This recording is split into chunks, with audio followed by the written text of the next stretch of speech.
Hello, David here, and the project for today is replacing the transmission fluid on a 2018 Toyota RAV4 gasoline engine.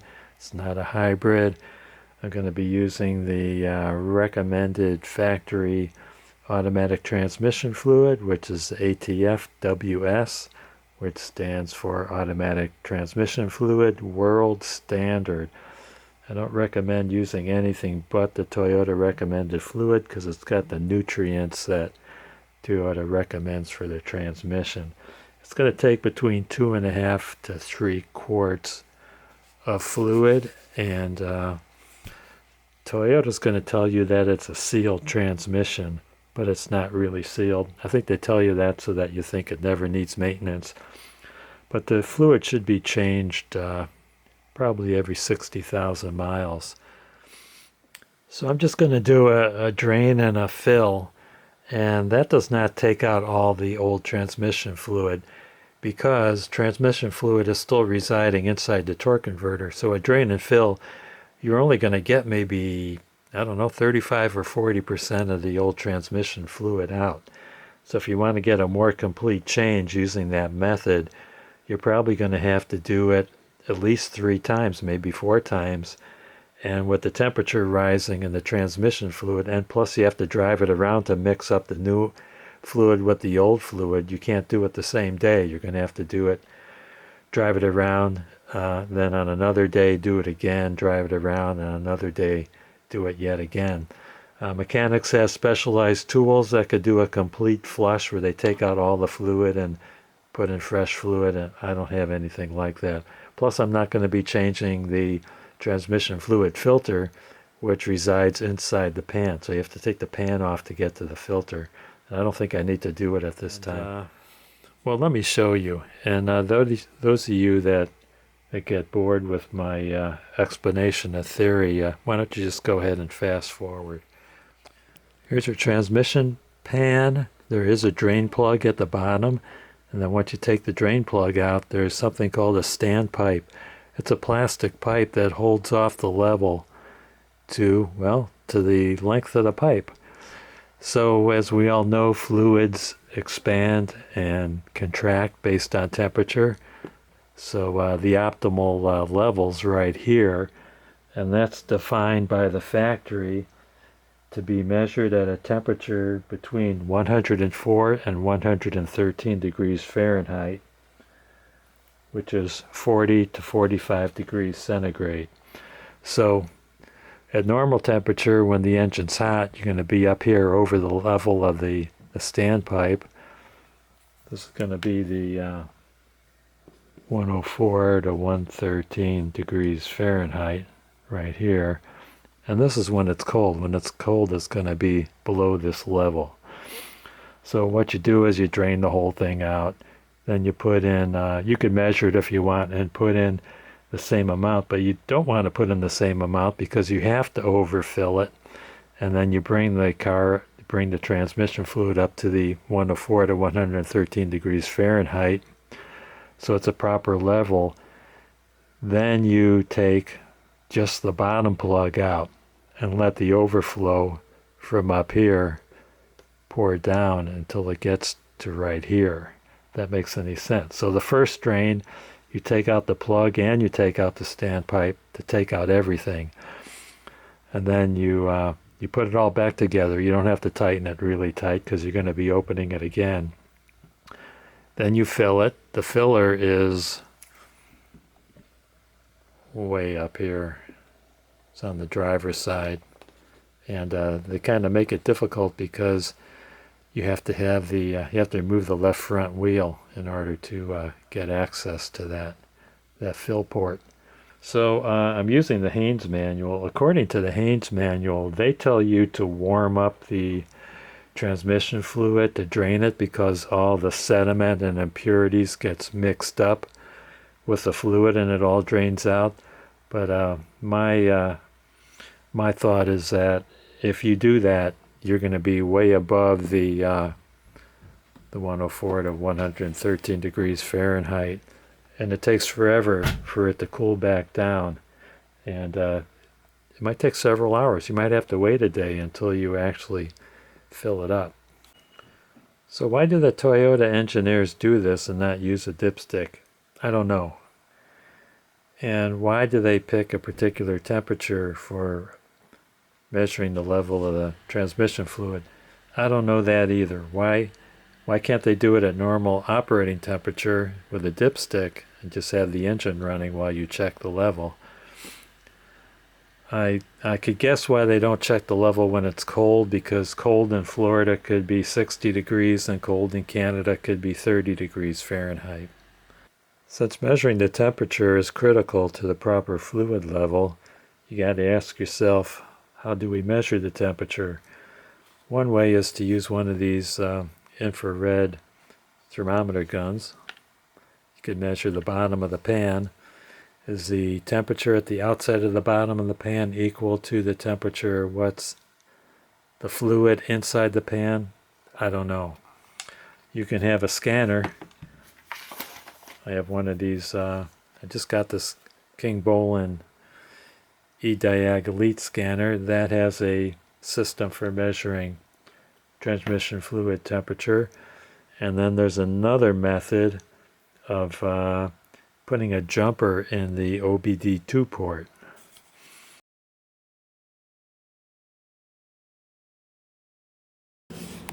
Okay, so what I'm going to do is I'm going to use the King Bolin E-Diag Elite Bluetooth scanner to check the transmission fluid temperature in the 2018 Toyota RAV4. But what I want to do is I want to compare that temperature with a reading with the infrared thermometer.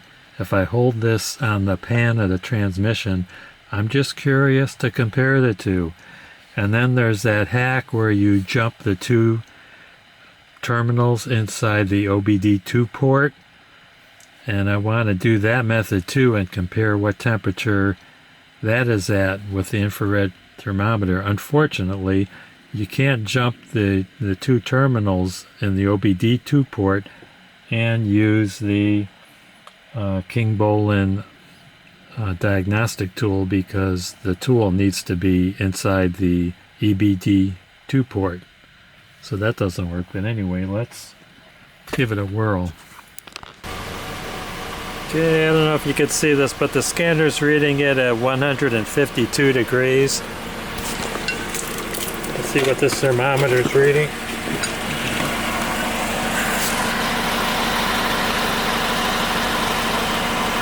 $143. Well, it's 160 here. It's 143 at the end. It's supposed to read at the front of the case. So that's 162.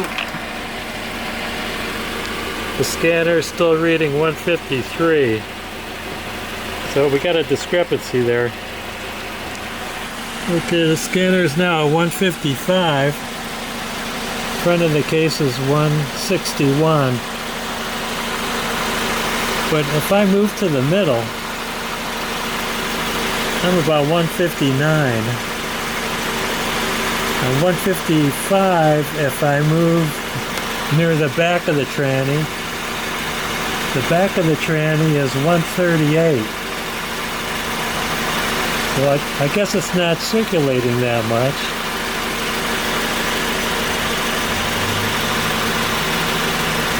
But it's between 157 and 159 in the middle. And the scanner is showing 158. So I think the scanner is reading the temperature in the middle of the tranny, not the front of the tranny, because now the front of the tranny is 165.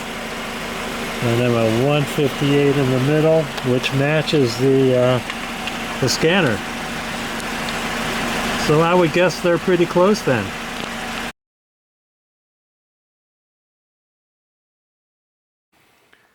Okay, so the method of checking the transmission fluid through the OBD2 port involves using a jumper at the OBD2 port. So this is what the pins on the OBD2 port look like.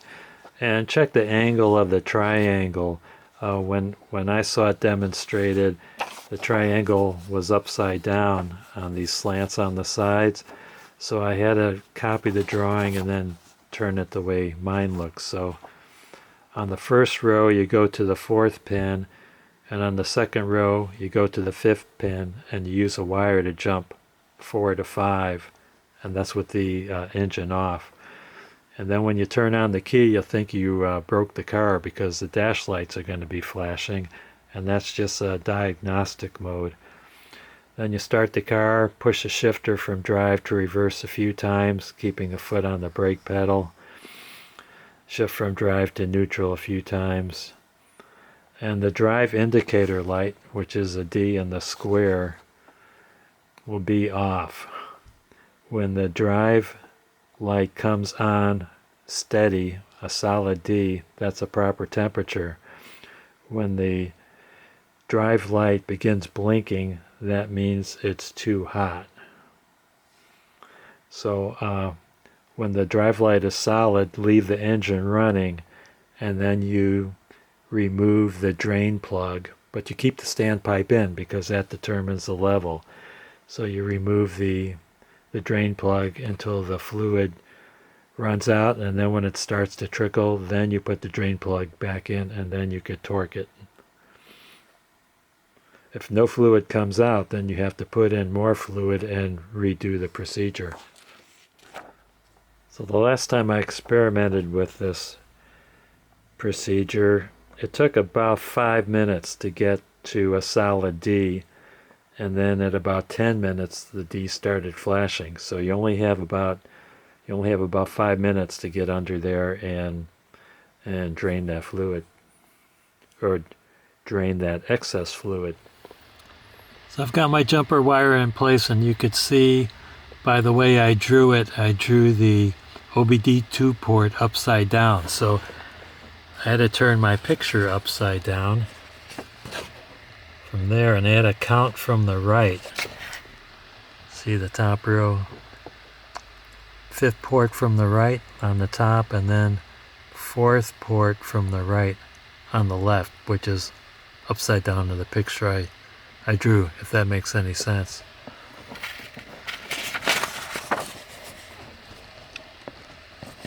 See, that's my port.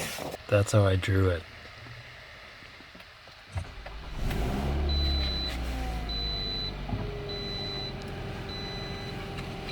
Okay, those are the flashing lights. I know it looks scary. I'm going to push the shifter from drive to start.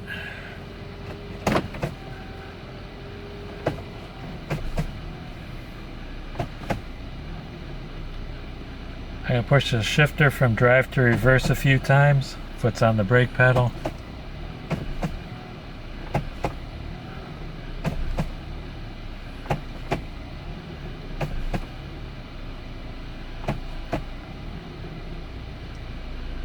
Okay, you notice the D just went out. Oh, now it's back.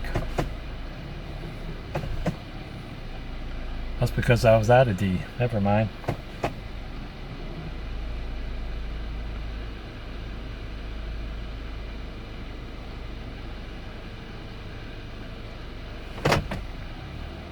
Okay, now I'm in park. The D is blinking,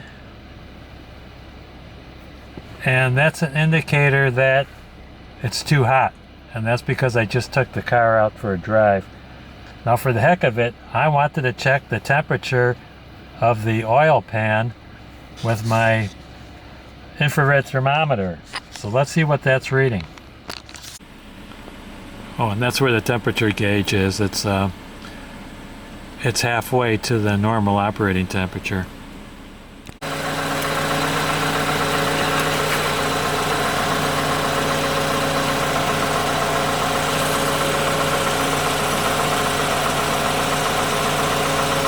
I'm getting 125 degrees Fahrenheit. So 125 degrees Fahrenheit is beyond the range at which I can get the proper level of fluid in the tranny. So I'm going to have to wait for the car to completely cool down before I try this experiment again. It's the next day. Everything should be cooled down by now. And I don't have the D for drive lit up just yet. which is an indication that everything is cold. And it's probably going to take about 5 minutes. And as soon as it comes on, I'm going to run down to the ground at the front of the car and take the temperature of the transmission pan, see where it's at. Okay, the D just turned on. It took about 3 minutes. Notice the temperature gauge is almost at the first hash mark. Let's go out and test the temperature at the pan. Also notice the cooling fan just turned on as well.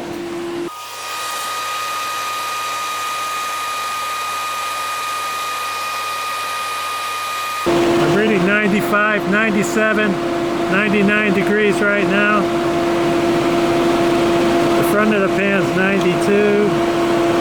Middle of the pan is about 98. Let's see how much time you have before the D light starts blinking. Okay. D light is not blinking yet. See how much time you have. So far it's been about 4 minutes. The ambient air temperature is 82 degrees. And the D just started blinking 8 minutes in, and I noticed the cooling fan just turned off. Let's go check the temperature real quick.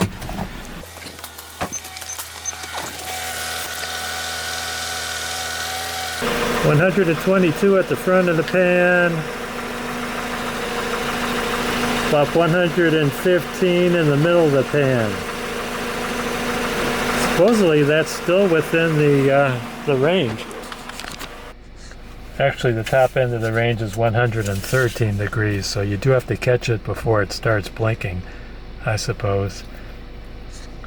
But I would wait for the solid D to come up, maybe wait 2 minutes, and then level off your fluid level. So I got to lift the car up, and it should be lifted in a level position. I've got the level taped to my luggage rack, and I have it shimmed up to a level that matches the level of my garage floor. This is what my garage floor level's at.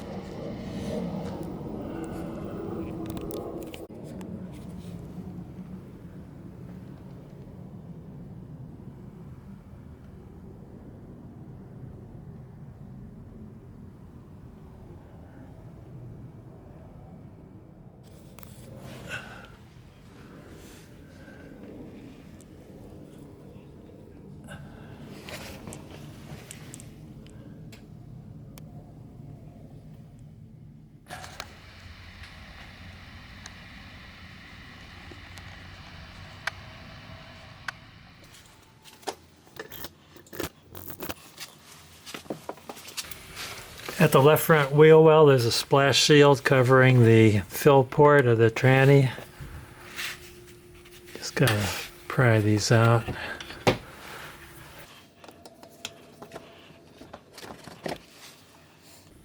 And I believe there's 2 more downward facing clasps on each side over there.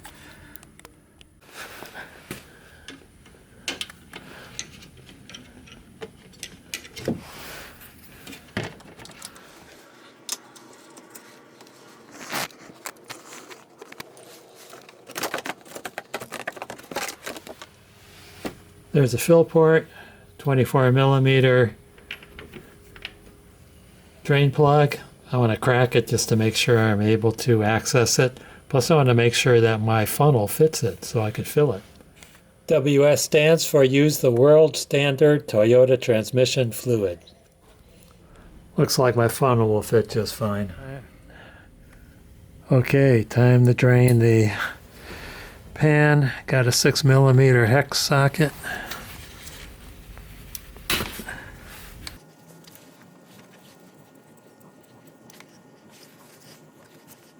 Looks kind of dirty. Now this is the fluid that's above the standpipe. I still have to take the standpipe out.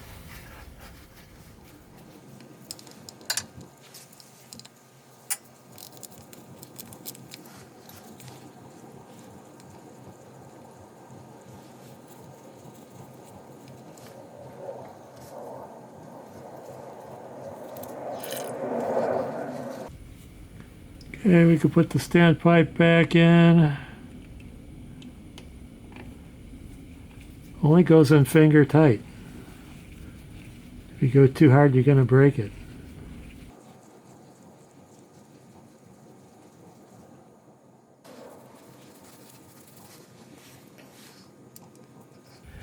Drain plug goes in, use a new crush washer. This goes in double finger tight because I'm going to have to take this out to normalize the level when it gets up to the specified temperature, checking the level. Let's measure how much we took out. Yeah, that's the Blue Angels flying in for my birthday.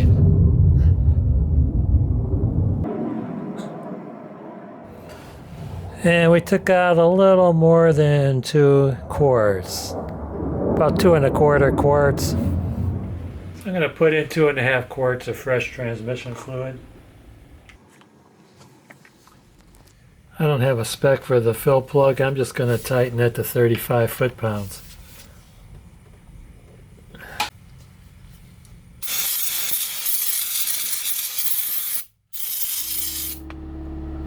All right.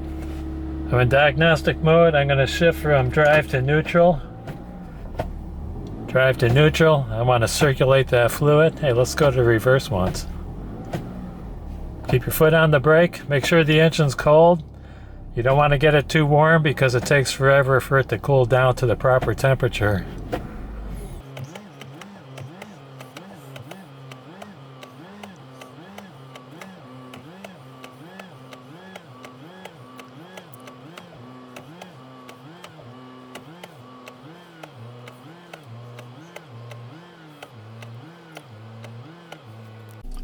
I'm not getting my solid D, and it's been 15 minutes, and the engine's at operating temperature.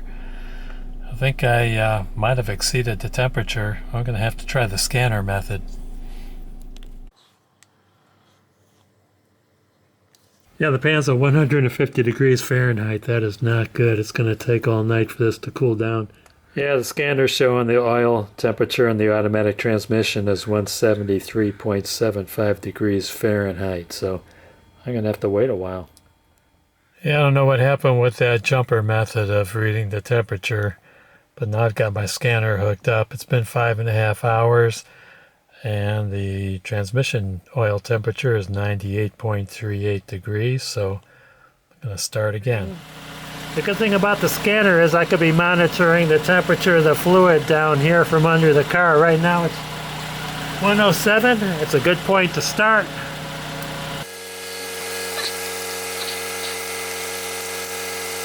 Engine should be running.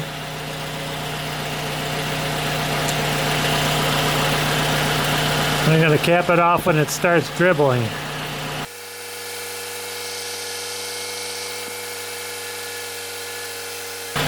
(110 degrees).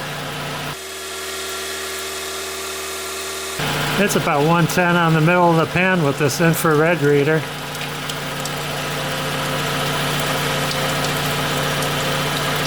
Okay, it's dribbling now. I'm going to cap it off. Then I'm going to torque it to 35 foot-pounds.